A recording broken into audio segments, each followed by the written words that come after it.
Peneliti Center of Industry, Trade, and Investment Indef, Ahmad Heri Firdaus mengatakan, kendati Indonesia merupakan produsen dan eksportir terbesar minyak sawit di dunia, namun banyak faktor yang menyebabkan Indonesia masih belum bisa menentukan harga CPO dunia.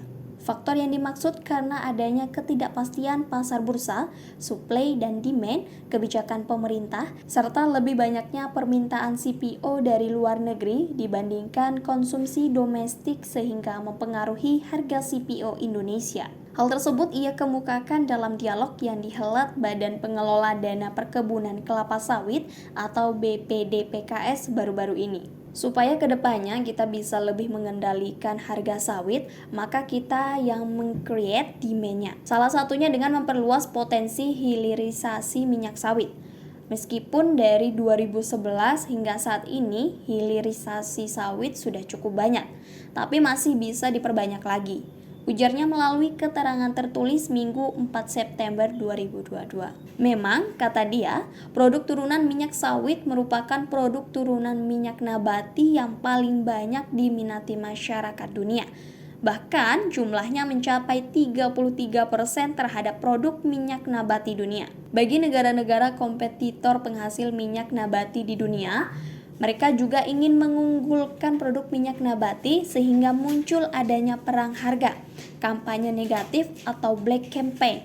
Padahal, lanjut Ahmad, banyak industri makanan di Uni Eropa menggunakan minyak sawit sebagai bahan utama. Pada kesempatan yang sama, Kepala Bagian Bursa dan Pengembangan Bisnis PT Karisma Pemasaran Bersama Nusantara atau KPBN, Andrial Saputra menuturkan, kedudukan minyak kelapa sawit atau CPO sebagai bahan baku produk pangan, oleokimia, dan bahan bakar nabati sangatlah penting, sehingga diperlukan menjaga kestabilan harga CPO domestik. Sebab pergerakan harga CPO ini juga turut berdampak pada pergerakan harga tandan buah segar atau TBS sawit di tingkat petani.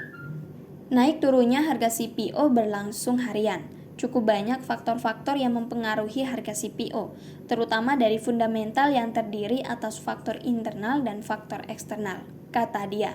Lebih lanjut, kata Andrial, penetapan harga komoditas di Indonesia, termasuk CPO, menggunakan 3 pendekatan utama, diantaranya supply and demand approach, market approach, dan cost-orient approach. Andrial menjelaskan, tren strong bullish CPO pada 2021 disebabkan potensi produksi global yang melambat akibat kekurangan tenaga kerja di Malaysia.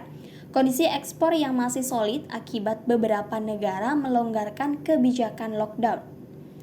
Selain itu, ada kebijakan pemerintah India yang memotong pajak impor CPO, dorongan persaingan harga minyak kedelai, serta adanya prediksi dari para ahli bullish dunia terkait pergerakan harga CPO yang positif hingga 2022.